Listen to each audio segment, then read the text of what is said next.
Envolvido com o vídeo de ontem, eu imagino, meu editor extraoficial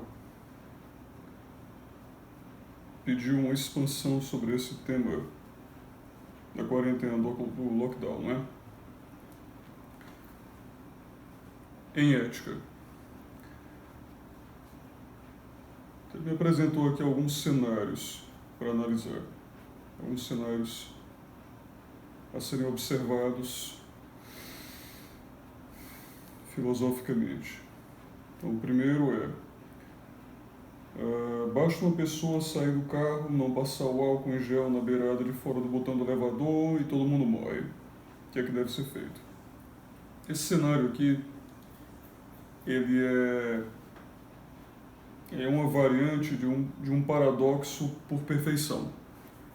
Quer dizer, você demanda da humanidade perfeição. Então você demanda da humanidade, que é naturalmente imperfeita, perfeição. Porque qualquer erro destruiria a humanidade. Quem indaga em geral, quem indaga por um cenário assim, quer tatear quais são os limites éticos que justificam uma eventual tirania. Então ele procura uma justificativa, é óbvio que não vai se articular com este nome, né? Restrição de liberdade, vamos imaginar assim, né?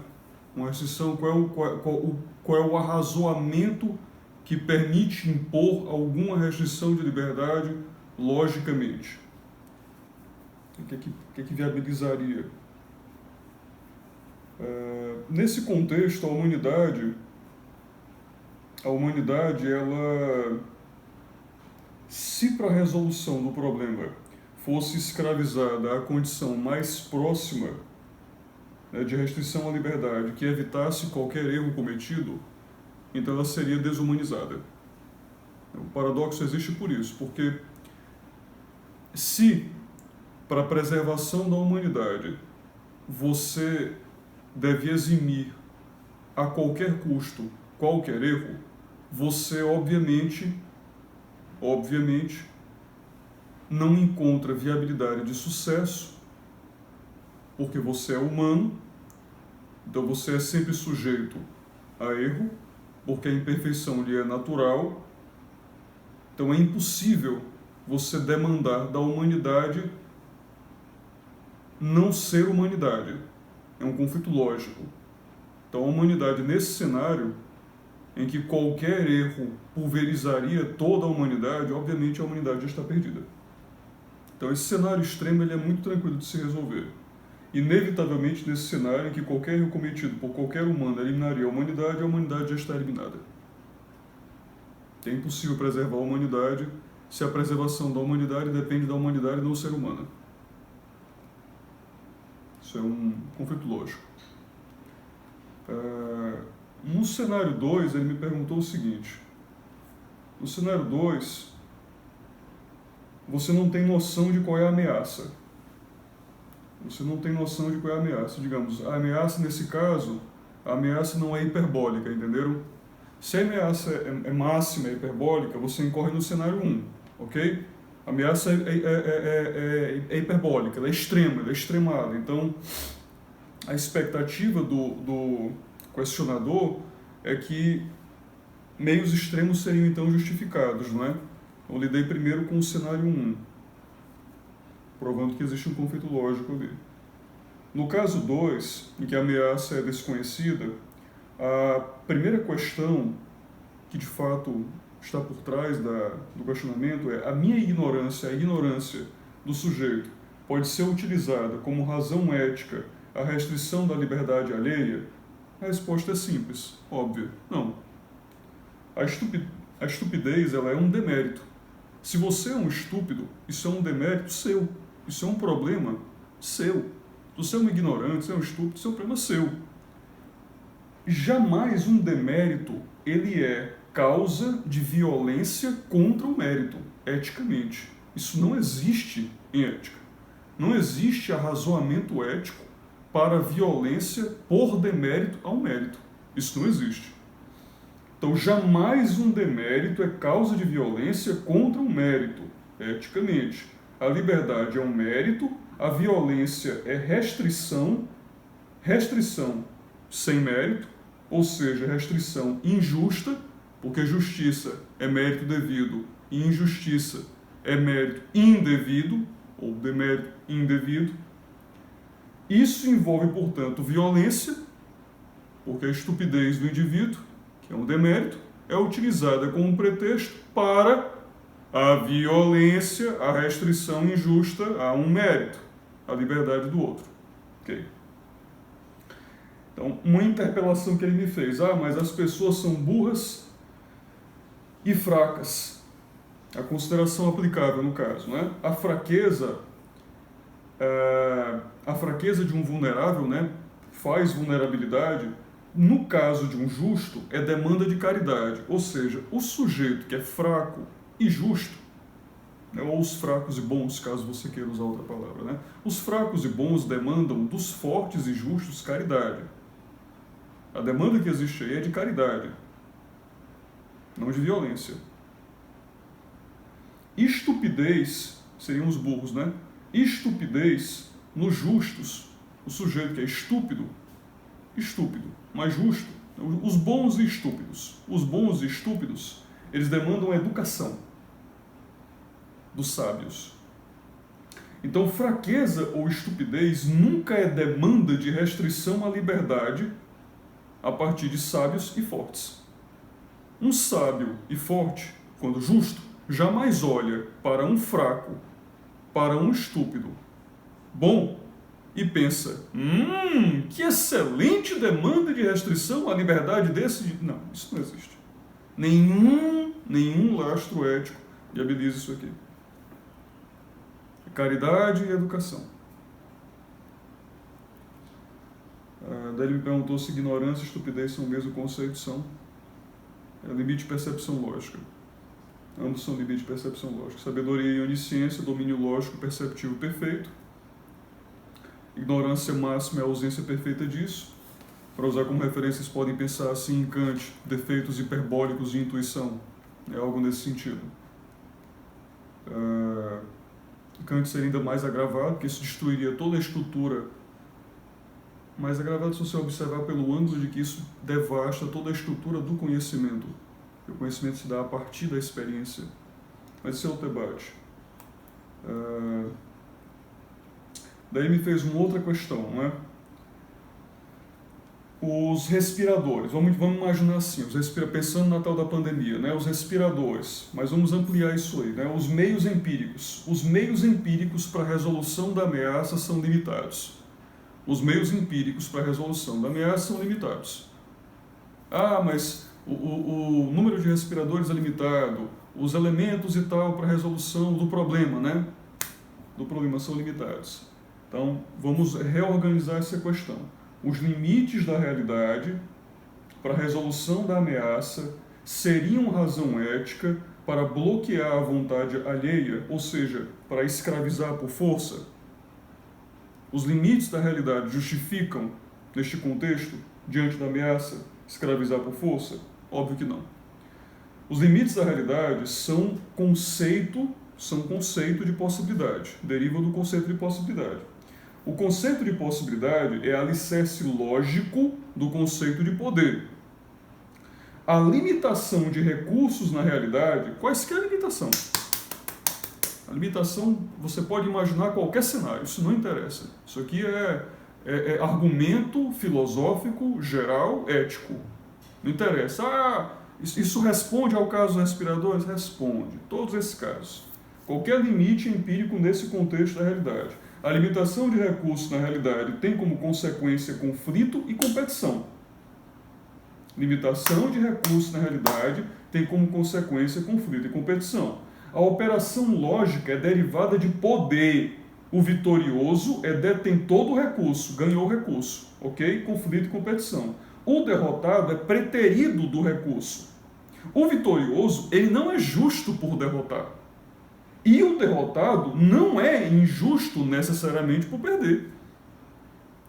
O vitorioso é mais forte e o derrotado é mais fraco. Isso são problemas do conceito de política. Operação do conceito de poder. Não tem nada a ver, nada que ter com ética. Nada que ter com ética. Nada disso é lastro de influência argumentativa dentro de ética para arrazoar a escravidão, a escravização de justos. Não tem nada a ver uma coisa com outra.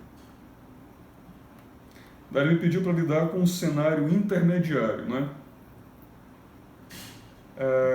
No qual eu saberia que a pandemia ou a ameaça tal seria muito grave ou grave.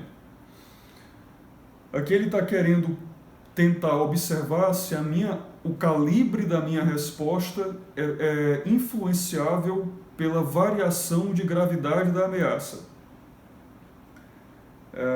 Está querendo isolar a minha dúvida entre esses dois. Aí, como é que eu procederia? Daí eu digo, bom, nesse cenário, a realidade apresenta grave ameaça ou muito grave ameaça. Vamos dizer, a realidade apresenta grave ameaça ou muito grave ameaça, inclusive a pandemia.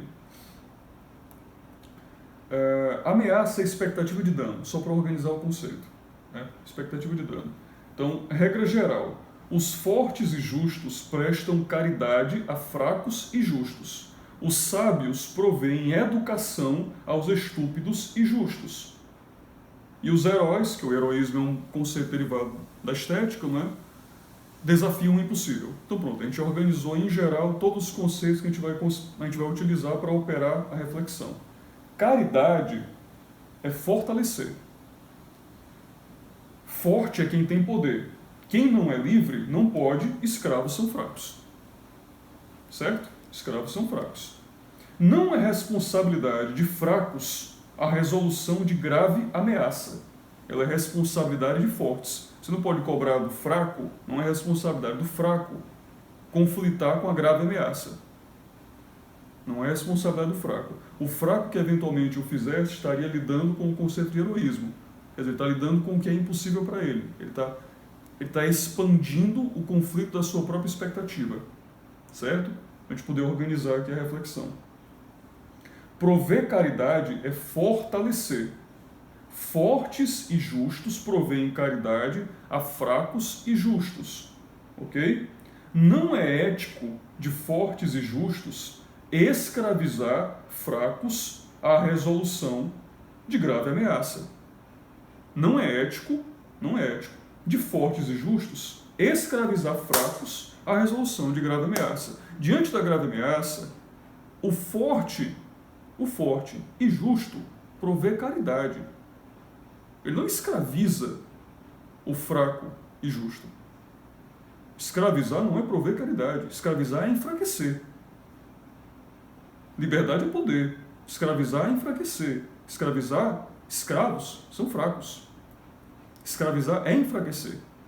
Caridade é fortalecer. É fazer do fraco forte. Ok? Isso é o dever que cabe ao forte. Nunca escravizar. Ao forte justo.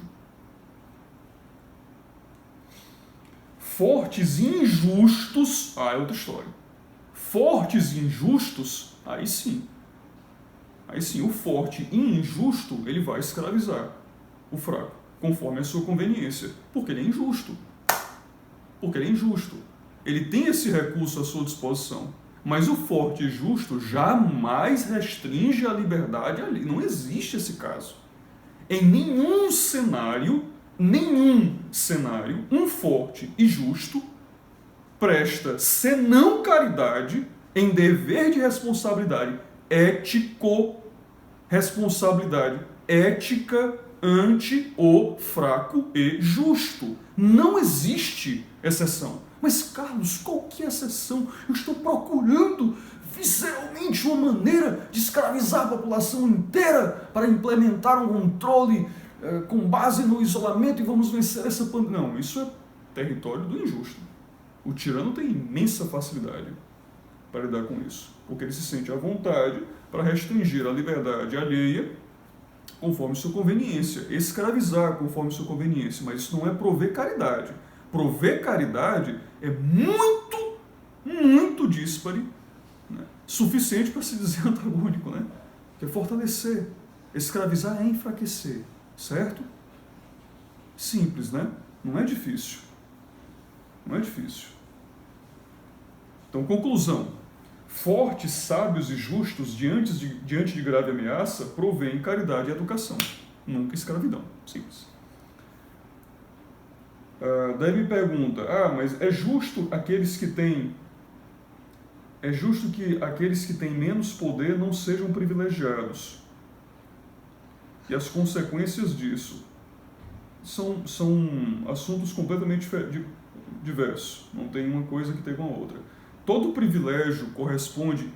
Debater privilégios é debater responsabilidades. A todo privilégio corresponde responsabilidade. Fracos são desprovidos de responsabilidade na proporção da fraqueza. Porque o provimento de responsabilidade é oriundo, eticamente, da proporção de força. Quanto mais forte eu sou, mais responsabilidade eu tenho.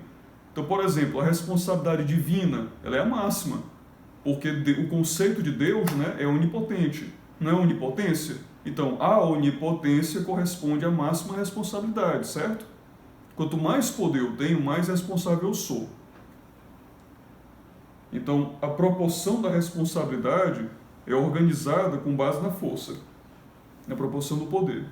Então, questão, é justo que fracos sejam fracos? Né?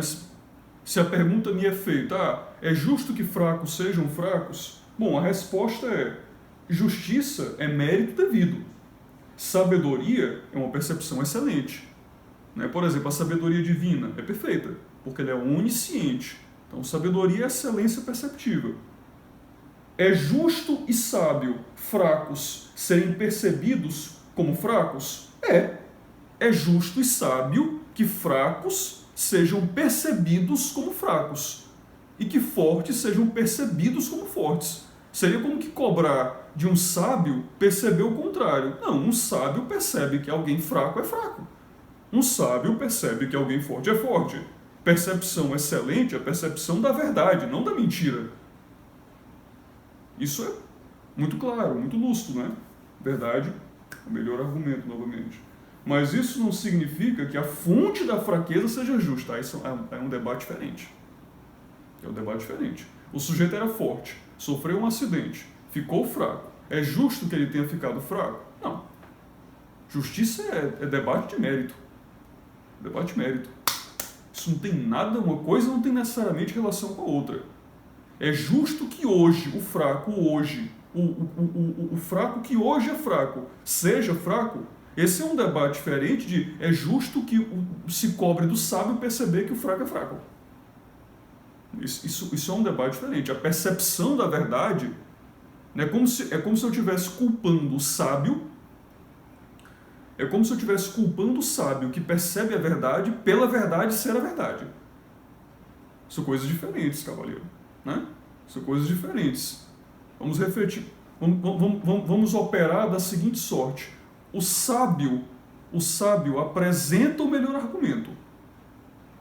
Apresenta o melhor argumento. Mas o sábio, talvez com exceção do caso divino, né? Ele não é o autor da realidade. Toda a realidade que o sábio percebe não é de sua autoria. Ele não pode ser cobrado pela realidade que ele percebe. Se o sábio percebe que o sofá tem um furo que ninguém mais consegue ver, porque a percepção dele é muito refinada, se ele consegue perceber um problema na realidade que outros não conseguem ver, não significa que ele é autor do problema. Isto é o mito da caverna platônico, né? Você pega o sábio que diz que lá fora existe outro mundo, um mundo de verdade, e os caras pegam o sábio, acorrentam, assassinam, esmagam, matam, trucidam o cara. O sábio está apresentando a realidade, e é dever dele apresentar a verdade, né? O melhor argumento. Perceber a realidade. Isso ele pode ser cobrado na percepção da verdade, a percepção da realidade. Outra coisa, a percepção excelente. Outra coisa é culpabilizá-lo por perceber a realidade.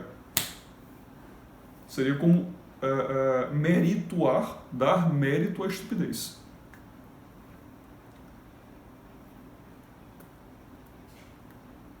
Ok. Então são essas as questões. O que eu concluiria em argumento é o seguinte. Nada disso, nada dessas ressalvas afeta os conceitos fundamentais de como o forte deve prover resolução ao contexto. Ah, mas eu sou forte, estou percebendo uma grave ameaça na realidade, eu tenho o poder de escravizar as pessoas. Eu devo escravizar os justos e fracos, com os quais, porque eles são mais fracos do que eu, né? Eu sou mais forte. Sou mais forte do que esses indivíduos. Eu devo escravizá-los para a resolução da grave ameaça? Não pode, filho. Não pode, filho. Em ética, não. Ah, mas e o poder? Aí nós não estamos debatendo ética. Aí nós não estamos debatendo ética. Se você quiser encontrar as diversas reflexões que eu faço sobre política no meu cotidiano, você pode observar quaisquer dos meus outros vídeos em que eu debato tematicamente a política. Isso não é um debate político. O debate ético aqui é o certo e o errado. É claro que por política, se ele é forte, ele consegue escravizar o mais fraco. Isso simplesmente o faz injusto, não heróico. Heróico é o fraco que conflita com o tirano a preservação da justiça, ou seja, do devido mérito, como liberdade, a ele e a todos. Esse é o herói. Esse é o tirano. O tirano não vira caritário por restringir a liberdade alheia. O forte e injusto é precisamente forte e injusto porque encontra um método medíocre para a consecução do seu fito, a restrição da liberdade alheia. A caridade é o método do justo e forte, não o grilhão, a corrente. Claro?